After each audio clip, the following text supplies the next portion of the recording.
Welcome back, DigiDs, to another episode of, that's right, Kerbal Space Program 2, and welcome back to this series in general. That's right, we're going to be trying to continue this entire campaign that we've had going on here, and go even further beyond.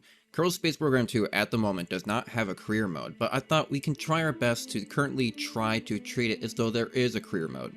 So today's objective is to create an orbital tank farm. Much like kind of the same idea that SpaceX has, even in real life. What we want to do is create a large kind of space station, in a sense, an orbital platform of which that a whole bunch of spaceships can dock and refuel from and share fuels, that way you can actually go out further into the solar system. Now, as you may all know, is that a majority of the fuel that we use in these rockets is not even in orbit. It's not even getting to the other planets or even decelerating, at retrograde to try to get caught by the gravity of the other planets. It's not any of the traversal of any of that. Most of the fuel that you use is just trying to get out of the atmosphere of Earth, or Kerbal in this case. And a lot of it being is just, there's so much drag of the air molecules and just friction of the air moving past the rocket that it just puts strain and holds the entire rocket back, right? But not only do you just have to get out of the atmosphere, in Kerbin, luckily it's only about 70,000 meters, in real life you gotta go about triple that, but, in Kerbal Space Program, you're only 70,000 meters and it's kind of a hard cutoff. But a lot of that is still, a majority of that is still kind of moving through the air.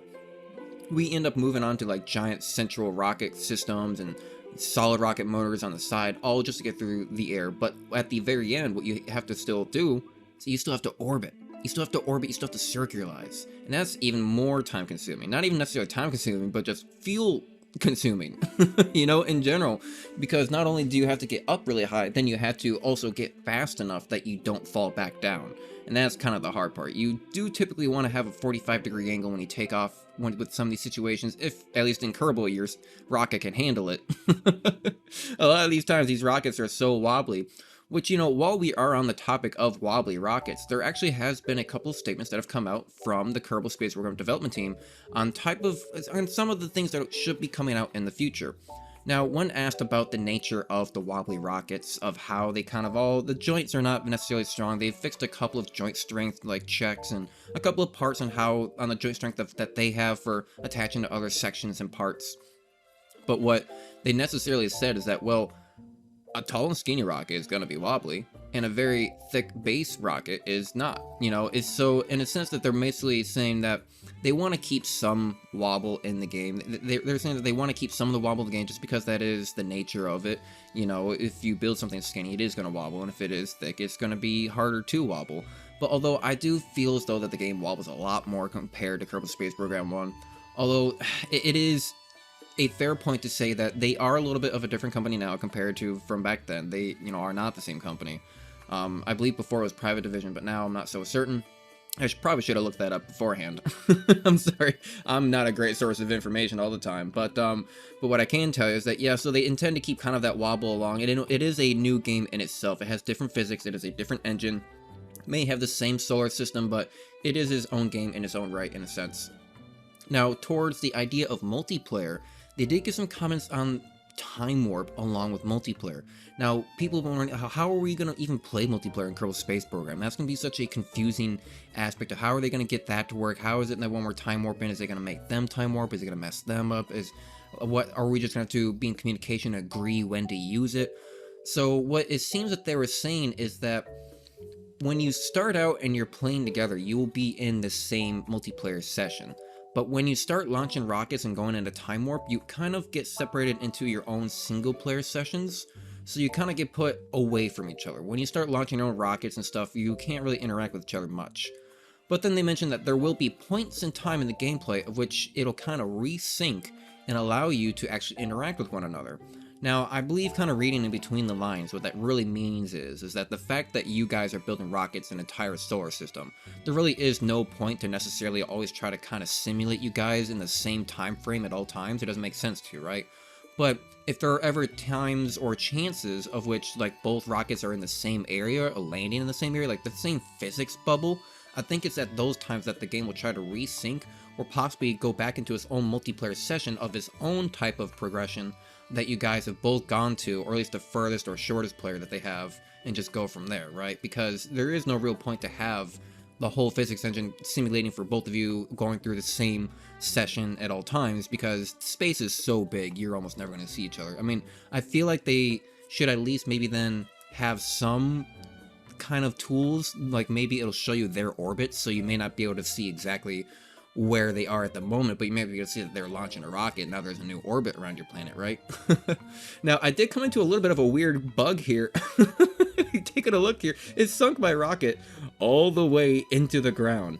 It kind of put it below ground and made it really difficult to try to even get to the core to lift the whole rocket out of the ground. I'm looking halfway through the ground, trying to phase through the parts, and it did not work out well. I was having a plethora of issues. Building this rocket, I had a number of bugs that kind of prevented me from making a lot of progress, but you kind of work your way around it, as with most Kerbal Space Program players do, and you kind of just... I ended up resolving this issue with primarily just saving and reloading. You kind of save the rocket and just reload it back in. Yeah, as you can see here, I'm loading in.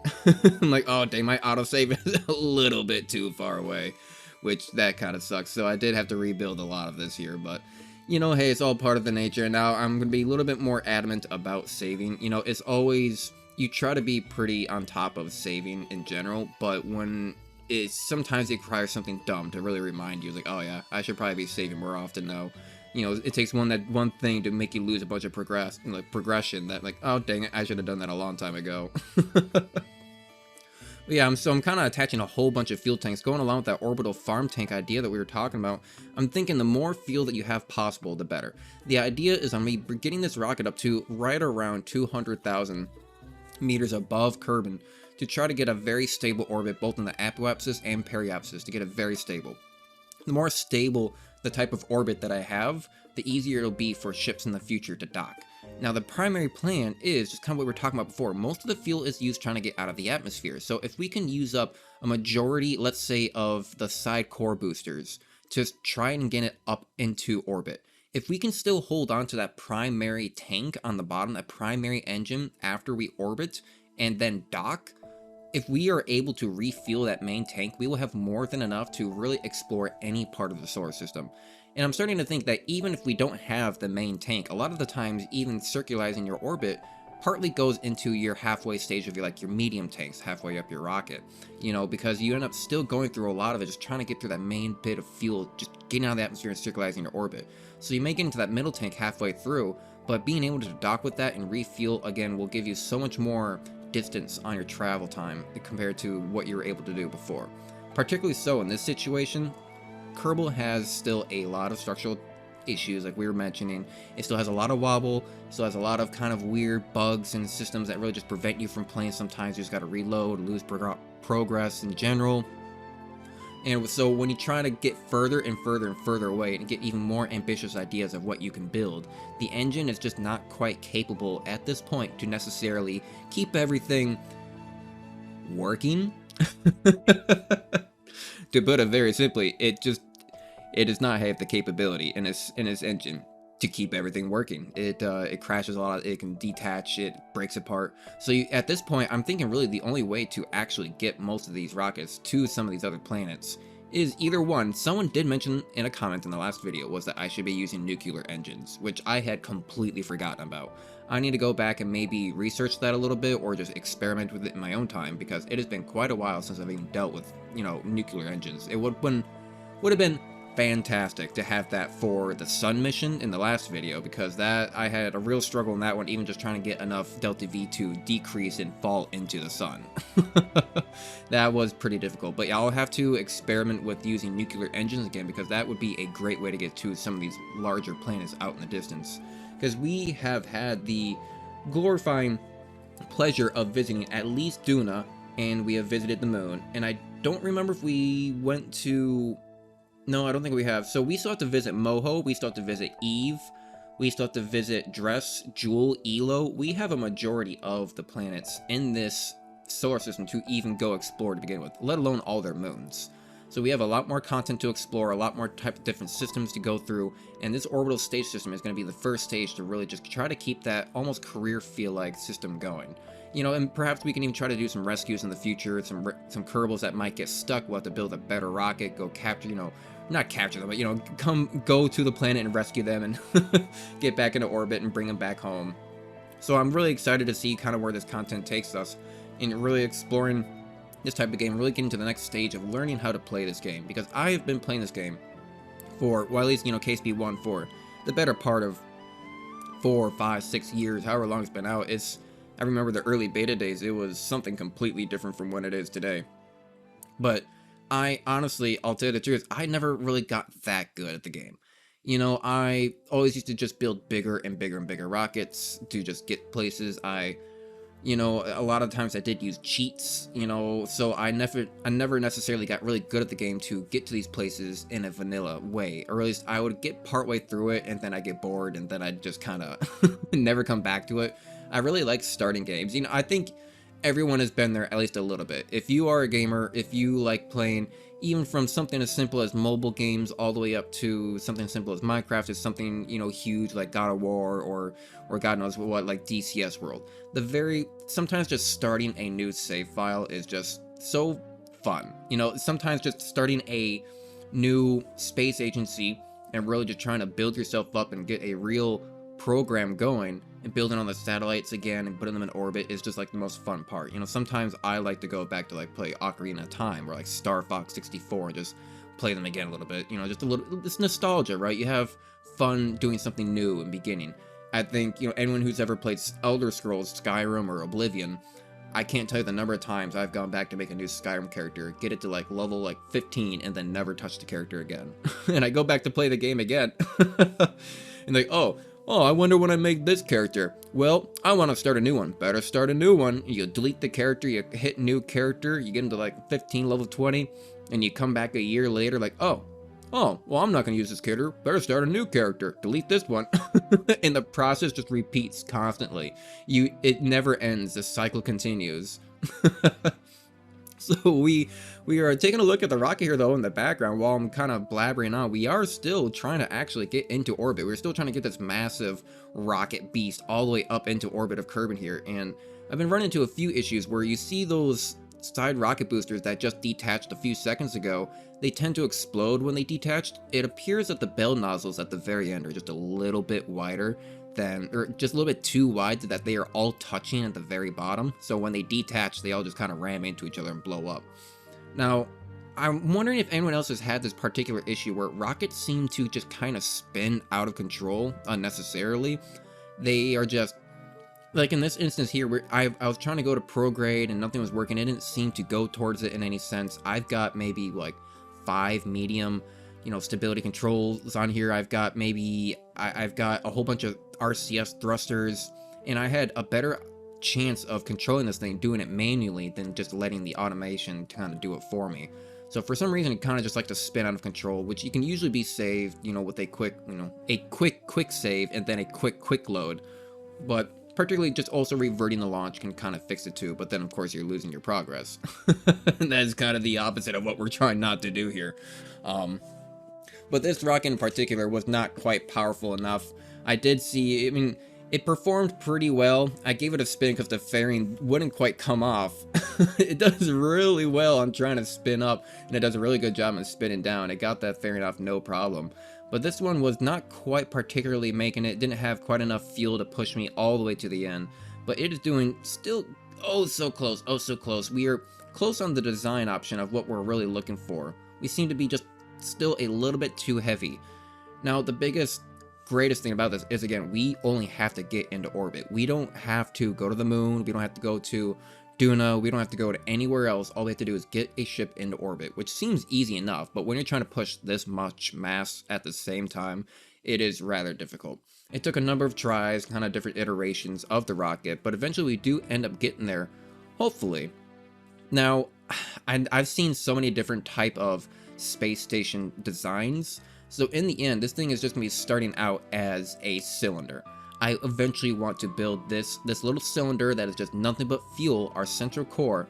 I want to eventually build out into a full space station. We can attach new command pods, we can do habitatal pods, we can even more fuel tanks. If it finds out that we don't have still enough fuel, we could almost just launch this exact same rocket again and just attach the two halves together and extend the fuel capacity by, well, it would be quite literally double.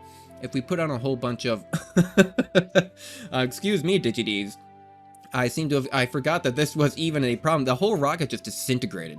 The whole second section just fell through the center core for no particular reason. I tried activating the second core and it just kind of spun out of control and broke apart again. That's going right back to what I was saying before. The bigger the rockets you try to make these, to try to do these big missions, is hard to do with this current, with this current build, because your rockets will just fall apart like that for absolutely no reason at all.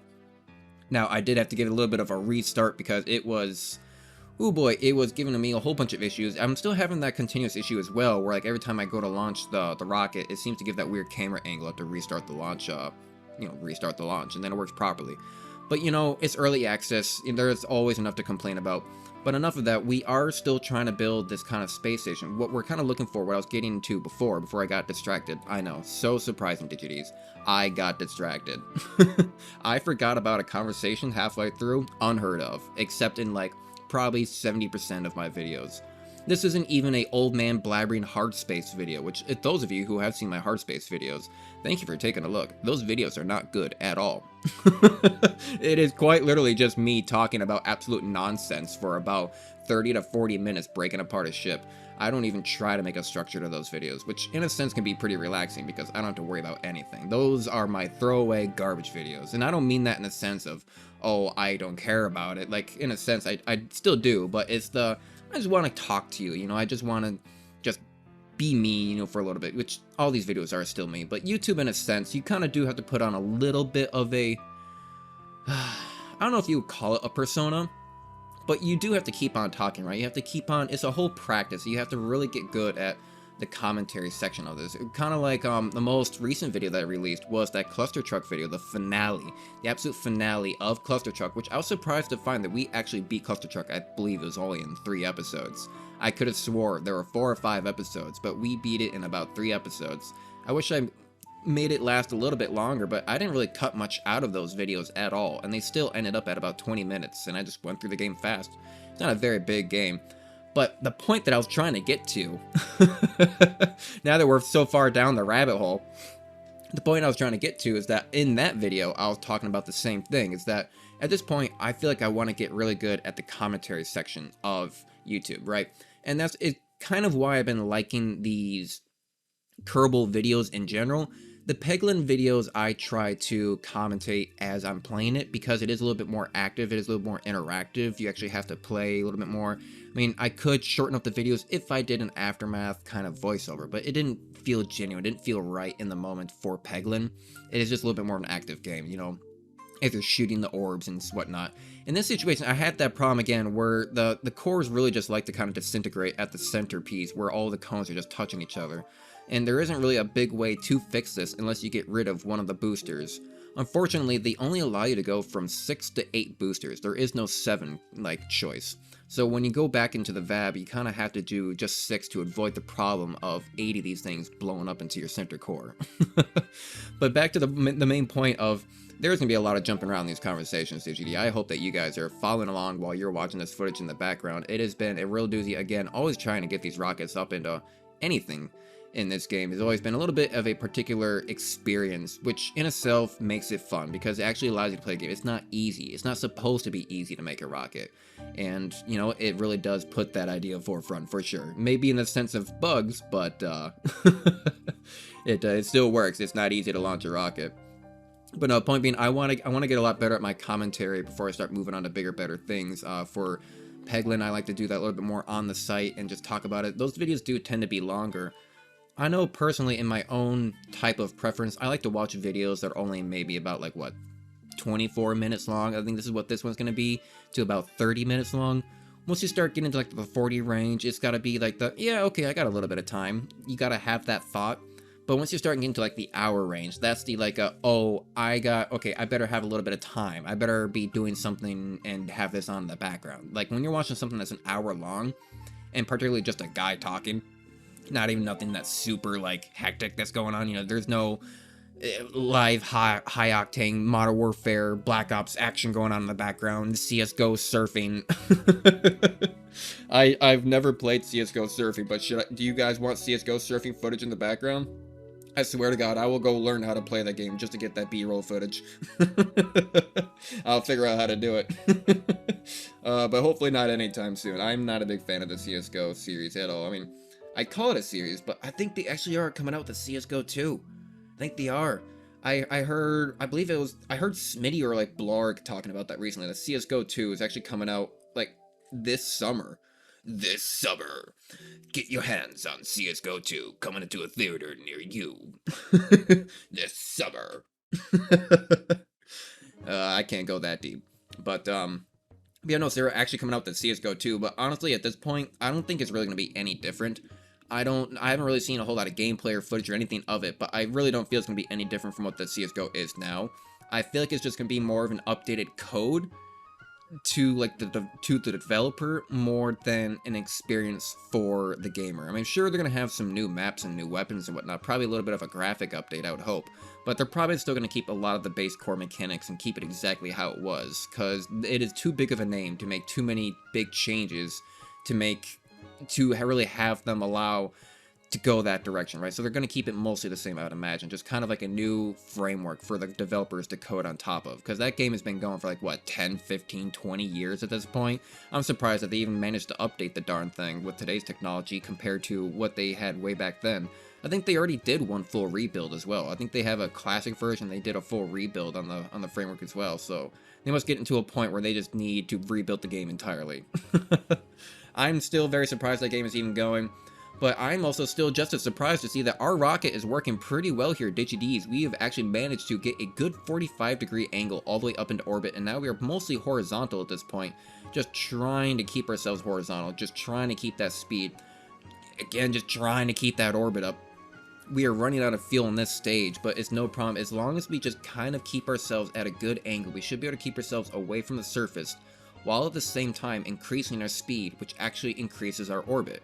So as long as you have enough TWR, thrust to weight ratio, and enough delta V in general, as long as you have enough TWR to keep your rocket away from Kerbin, then essentially you have enough to push its momentum forward. And you can see at this point, I'm not going much higher, but I'm aiming at a 45-degree angle, just kind of keeping my orbit up, but still going forward at the same time. It just keeps extending out that orbit. And DigiDs, let me tell you what, we have actually achieved a nice, beautiful orbit. And we're going to be aiming for just about 200,000 meters, but we get just underneath it, about 193,000.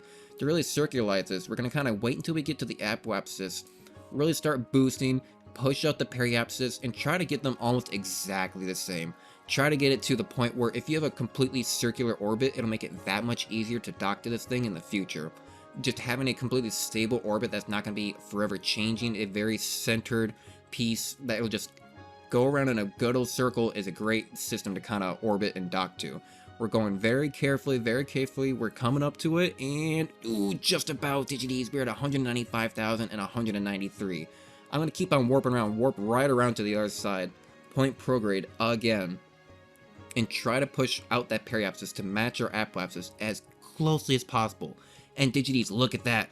We're at 195,000. We're about 110 meters away from each other. If we can give it just a small boost, and get them nearly just right on top. Small boost. Go. Yes. DigiDs, we are about 2 meters, less than 1 meter away from a perfect orbit. Now, the orbits in Kerbal Space Program are for some reason a little wonky, but it does manage to just kind of stick around there. But thank you, DigiDs, for watching this video. It has been a real treat. This station is just a start to what will be coming in the future. We'll be building a whole bunch of rockets and attaching these. So hey, if you like this content and see yourself coming back for more, hit that subscribe button. And I'm still not sure how to do outros, so I'll see you, DigiDs, in the next one. Bye-bye.